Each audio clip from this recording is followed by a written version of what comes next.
ओम हनुमंते नमः। बजरंगबली की जय। प्रिय भक्तजनों, मंगलवार का दिन भगवान हनुमान जी को समर्पित है।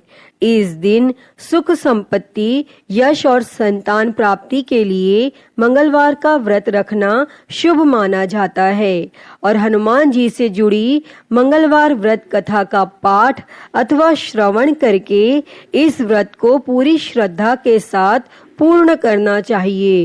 प्रिय भक्तजनों, आज हम इस वीडियो में मंगलवार की व्रत कथा सुनेंगे, तो आइए सुनते हैं। उससे पहले आप सभी प्रेम से बोलिए बजरंगबली की जय। एक समय व्यास जी ने कहा कि एक बार नैमिषारण्य तीर्थ में 80,000 मुनि एकत्र होकर पुराणों के ज्ञाता श्री सूत जी से पूछने लगे, हे महामुने, आपने हमें अनेक पुराणों की कथाएं सुनाई हैं। अब कृपा करके हमें ऐसा व्रत और कथा बताएं जिसके करने से संतान की प्राप्ति हो तथा मनुष्यों को रोग, शोक, अग्नि, सर्व दुख आदि का भय दूर हो, क्योंकि कलयुग में सभी जीवों की आयु बहुत कम है। फिर इस पर उन्हें रोग चिंता के कष्ट लगे रहेंगे, तो फिर वह श्री हरि के चरणों में अपना ध्यान कैसे लगा सकेंगे। तब श्री सूत जी बोले, हे मुनियों, आपने लोक कल्याण के लिए बहुत ही उत्तम बात पूछी है। एक बार युधिष्ठिर ने भगवान श्री कृष्ण से लोक कल्याण के लिए यही प्रश्न किया था। भगवान श्री कृष्ण और युधिष्ठिर का संवाद तुम्हारे सामने कहता हूँ, ध्यान देकर सुनो। एक समय पांडवों की सभा में श्री कृष्ण जी बैठे हुए थे। तब युधिष्ठिर ने भगवान श्री कृष्ण से प्रश्न किया, हे प्रभु, हे नंद नंदन गोविंद, आपने मेरे लिए अनेकों कथाएं सुनाई हैं। आज आप कृपा करके ऐसा व्रत या कथा सुनाएं जिसके करने से मनुष्य को रोग चिंता का भय समाप्त हो और उसको पुत्र की प्राप्ति हो। हे प्रभु, बिना पुत्र के जीवन व्यर्थ है। पुत्र के बिना मनुष्य नरकगामी होता है और पुत्र के बिना मनुष्य पितृ ऋण से छुटकारा नहीं पा सकता और न ही उसका पुण्य नामक नरक से उद्धार हो सकता है। अतः पुत्रदायक व्रत बतलाएं। तब श्री कृष्ण भगवान बोले, हे राजन, मैं एक प्राचीन इतिहास सुनाता हूँ, आप उसे ध्यान पूर्वक सुनो। कुंडलपुर नामक एक नगर था। उसमें नंदा नामक एक ब्राह्मण रहता था और भगवान की कृपा से उसके पास सब कुछ था। फिर भी वह दुखी था। इसका कारण यह था कि ब्राह्मण की स्त्री सुनंदा के कोई संतान न थी। सुनंदा पतिव्रता थी, भक्ति पूर्वक श्री हनुमान जी की आराधना करती थी और मंगलवार के दिन व्रत करके अंत में भोजन बनाकर हनुमान जी का भोग लगाने के बाद स्वयं भोजन करती थी। एक बार मंगलवार के दिन ब्राह्मणी गृह कार्य की अधिकता के कारण हनुमान जी को भोग न लगा सकी, तो इस पर उसे बहुत दुख हुआ और उसने कुछ भी नहीं खाया और अपने मन में प्रण किया कि अब तो अगले मंगलवार को ही हनुमान जी को भोग लगाकर अन्न जल ग्रहण करूंगी। तब ब्राह्मणी सुनंदा प्रतिदिन भोजन बनाती, श्रद्धा पूर्वक पति को खिलाती, परंतु स्वयं भोजन नहीं करती और मन ही मन श्री हनुमान जी की आराधना करती थी। इसी प्रकार 6 दिन गुजर गए और ब्राह्मणी सुनंदा अपने निश्चय के अनुसार भूखी प्यासी निराहार रही और अगले मंगलवार को ब्राह्मणी सुनंदा प्रातःकाल ही बेहोश होकर गिर पड़ी। तब ब्राह्मणी सुनंदा की इस असीम भक्ति के प्रभाव से श्री हनुमान जी बहुत प्रसन्न हुए और प्रकट होकर बोले, सुनंदा, मैं तेरी भक्ति से बहुत प्रसन्न हूँ, तू उठ और वर मांग। तब सुनंदा अपने आराध्य देव श्री हनुमान जी को देखकर आनंद की अधिकता से विह्वल हो श्री हनुमान जी के चरणों में गिरकर बोली, हे प्रभु, मेरी कोई संतान नहीं है, कृपा करके मुझे संतान प्राप्ति का आशीर्वाद दें, आपकी अति कृपा होगी। तब श्री महावीर जी बोले, तेरी इच्छा पूर्ण होगी, तेरे एक कन्या पैदा होगी, उसके अष्टांग प्रतिदिन सोना दिया करेंगे। इस प्रकार कहकर श्री महावीर जी अंतर्ध्यान हो गए। तब ब्राह्मणी सुनंदा बहुत हर्षित हुई और सभी समाचार अपने पति से कहा। तब ब्राह्मण देव कन्या का वरदान सुनकर कुछ दुखी हुए, परंतु सोना मिलने की बात सुनी तो बहुत प्रसन्न हुए और विचार किया कि ऐसी कन्या के साथ मेरी निर्धनता भी समाप्त हो जाएगी। तब श्री हनुमान जी की कृपा से वह ब्राह्मणी गर्भवती हुई और 10वें महीने में उसे बहुत ही सुंदर पुत्री प्राप्त हुई।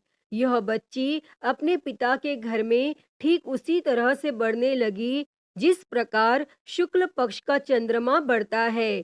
और 10वें दिन ब्राह्मण ने उस बालिका का नामकरण संस्कार कराया। उसके कुल पुरोहित ने उस बालिका का नाम रत्नावली रखा, क्योंकि यह कन्या सोना प्रदान किया करती थी। इस कन्या ने पूर्व जन्म में बड़े ही विधान से मंगल देव का व्रत किया था। रत्नावली का अष्टांग बहुत सा सोना देता था और उस सोने से नंदा ब्राह्मण बहुत ही धनवान हो गए। अब ब्राह्मणी भी बहुत अभिमान करने लगी थी। समय बीतता रहा। अब रत्नावली 10 वर्ष की हो चुकी थी। एक दिन जब नंदा ब्राह्मण प्रसन्न चित्त था, तब सुनंदा ने अपने पति से कहा, मेरी पुत्री रत्नावली विवाह के योग्य हो गई है, अतः आप कोई सुंदर तथा योग्य वर देखकर इसका विवाह कर दें। तब यह सुनकर ब्राह्मण बोला, अभी तो रत्नावली बहुत छोटी है। तब ब्राह्मणी बोली, शास्त्रों की आज्ञा है कि कन्या 8वें वर्ष में गौरी, 9 वर्ष में रोहिणी, 10वें वर्ष में कन्या, इसके पश्चात रजस्वला हो जाती है। गौरी के दान से पाताल लोक की प्राप्ति होती है और रोहिणी के दान से वैकुंठ लोक की प्राप्ति होती है। कन्या के दान से इंद्रलोक में सुखों की प्राप्ति होती है। अगर हे पतिदेव रजस्वला का दान किया जाता है तो घोर नरक की प्राप्ति होगी। इस पर ब्राह्मण बोला, अभी तो रत्नावली मात्र 10 ही वर्ष की है और मैंने तो 16-16 साल की कन्याओं के विवाह कराए हैं, अभी जल्दी क्या है। तब ब्राह्मणी सुनंदा बोली, आपको तो लोभ अधिक हो गया लगता है। शास्त्रों में कहा गया है कि माता पिता और बड़ा भाई रजस्वला कन्या को देखते हैं तो वह अवश्य ही नरकगामी होते हैं। तब ब्राह्मण बोला, अच्छी बात है, कल मैं अवश्य ही योग्य वर की तलाश में अपना दूत भेजूंगा। तब दूसरे दिन ब्राह्मण ने अपने दूत को बुलाया और आज्ञा दी कि जैसी सुंदर मेरी कन्या है वैसा ही सुंदर वर उसके लिए तलाश करो। और महाकाल भक्ति ज्ञान चैनल को सब्सक्राइब कर नोटिफिकेशन बेल को जरूर ऑन कर लें। हर हर महादेव। धन्यवाद। को देखा, यह बालक एक ब्राह्मण परिवार का बहुत ही गुणवान पुत्र था। उसका नाम सोमेश्वर था और दूत ने इस सुंदर व गुणवान ब्राह्मण पुत्र के बारे में अपने स्वामी को पूर्ण विवरण दिया और फिर शुभ मुहूर्त में विधि पूर्वक कन्या दान करके ब्राह्मण ब्राह्मणी संतुष्ट हुए। परंतु ब्राह्मण के मन में तो लोभ समाया हुआ था। उसने कन्या दान तो कर दिया था, पर वह बहुत खिन्न भी था। उसने विचार किया कि रत्नावली तो अब चली जाएगी और मुझे इससे जो सोना मिलता था वह अब मिलेगा नहीं। मेरे पास जो धन था कुछ तो इसके विवाह में खर्च हो गया और जो शेष बचा है वह भी कुछ दिनों पश्चात समाप्त हो जाएगा। मैंने तो इसका विवाह करके बहुत ही बड़ी भूल कर दी है। अब कोई ऐसा उपाय हो कि रत्नावली मेरे घर में ही बनी रहे, अपने ससुराल न जाए। तब लोभ रूपी राक्षस ब्राह्मण के मस्तिष्क पर छाता जा रहा था। रात भर अपनी शैया पर बेचैनी से करवटें बदलते बदलते उसने एक बहुत ही क्रूर निर्णय लिया। उसने विचार किया कि जब रत्नावली को लेकर उसका पति सोमेश्वर अपने घर के लिए जाएगा तो वह मार्ग में छिपकर सोमेश्वर का वध कर देगा और अपनी लड़की को अपने घर ले आएगा, जिससे नियमित रूप से उसे सोना भी मिलता रहेगा और समाज का कोई मनुष्य उसे दोष भी नहीं दे सकेगा। और प्रातः काल हुआ तो नंदा और सुनंदा ने अपने जमाई तथा लड़की को बहुत सारा धन देकर विदा किया और सोमेश्वर अपनी पत्नी रत्नावली को लेकर ससुराल से अपने घर की तरफ चल दिया। और ब्राह्मण नंदा महालोभ के वशीभूत हो अपनी मति खो चुका था और पाप पुण्य का उसे विचार न रहा। अपने भयानक व क्रूर निर्णय को कार्य रूप देने के लिए उसने अपने दूत को मार्ग में अपने जमाई का वध करने के लिए भेज दिया था, ताकि रत्नावली से प्राप्त होने वाला सोना उसे हमेशा मिलता रहे और वो कभी निर्धन न हो। तब ब्राह्मण के दूत ने अपनी स्वामी की आज्ञा का पालन करते हुए उसके जमाई सोमेश्वर का मार्ग में ही वध कर दिया। तब यह समाचार प्राप्त कर ब्राह्मण नंदा मार्ग में पहुंचा और रुदन करती अपनी पुत्री रत्नावली से बोला, हे पुत्री, मार्ग में लुटेरों ने तेरे पति का वध कर दिया है। भगवान की इच्छा के आगे किसी का कोई वश नहीं चलता है। अब तू घर चल, वहां पर ही रहकर शेष जीवन व्यतीत करना। जो भाग्य में लिखा है वही होगा। और अपने पति की अकाल मृत्यु से रत्नावली बहुत दुखी हुई। करुण क्रंदन व रुदन करते हुए अपने पिता से बोली, हे पिताजी, इस संसार में जिस स्त्री का पति नहीं है उसका जीना व्यर्थ है। मैं अपने पति के साथ ही अपने शरीर को जला दूंगी और सती होकर अपने इस जन्म को, माता पिता के नाम को तथा सास ससुर के यश को सार्थक करूंगी। तब ब्राह्मण नंदा अपनी पुत्री रत्नावली के वचनों को सुनकर बहुत दुखी हुआ। विचार करने लगा, मैंने व्यर्थ ही जमाई वध का पाप अपने सिर लिया। रत्नावली तो उसके पीछे अपने प्राण तक देने को तैयार है और मेरा तो दोनों तरफ से मरण हो गया। धन तो अब मिलेगा नहीं, जमाई वध के पाप के फलस्वरूप यम यातना भी भुगतनी पड़ेगी। और यह सोचकर वह बहुत खिन्न हुआ। तब सोमेश्वर की चिता बनाई गई। रत्नावली सती होने की इच्छा से अपने पति का सिर अपने गोद में रखकर चिता में बैठ गई। जैसे ही सोमेश्वर की चिता को अग्नि लगाई गई, वैसे ही प्रसन्न हो मंगल देव वहां प्रकट हुए और बोले, हे रत्नावली, मैं तेरी पति भक्ति से बहुत प्रसन्न हूँ, तू वर मांग।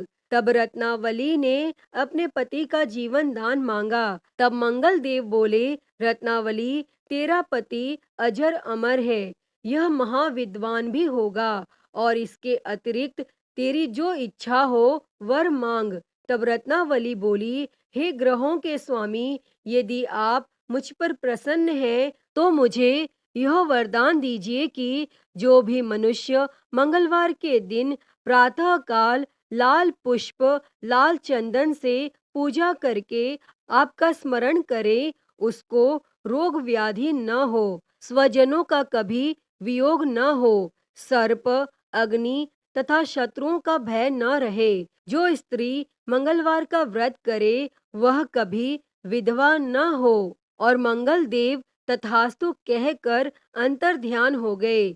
सोमेश्वर मंगल देव की कृपा से जीवित हो उठा। रत्नावली अपने पति को पुनः प्राप्त कर बहुत प्रसन्न हुई और मंगल देव का व्रत प्रत्येक मंगलवार को करके व्रत राज और मंगल देव की कृपा से इस लोक में सुख ऐश्वर्य को भोगते हुए अंत में अपने पति के साथ स्वर्ग लोक को गई। अतः हे मंगल देव, जैसी कृपा आपने रत्नावली और उसके पति सोमेश्वर पर की, वैसी ही कृपा इस कथा को कहते, सुनते और हुंकारा भरते सभी पर सदैव करना। तो सभी प्रेम से बोलिए, श्री मंगल देव की जय, श्री हनुमान जी की जय। प्रिय भक्तजनों, मैं उम्मीद करती हूँ कि आपको यह कथा पसंद आई होगी और अगर वीडियो अच्छी लगी हो तो इसे लाइक करें, ज़्यादा से ज़्यादा शेयर करें और कमेंट में बजरंग बली की जय लिखना ना भूलें। और महाकाल भक्ति ज्ञान चैनल को सब्सक्राइब कर नोटिफिकेशन बेल को ज़रूर ऑन कर लें। हर हर महादेव। धन्यवाद।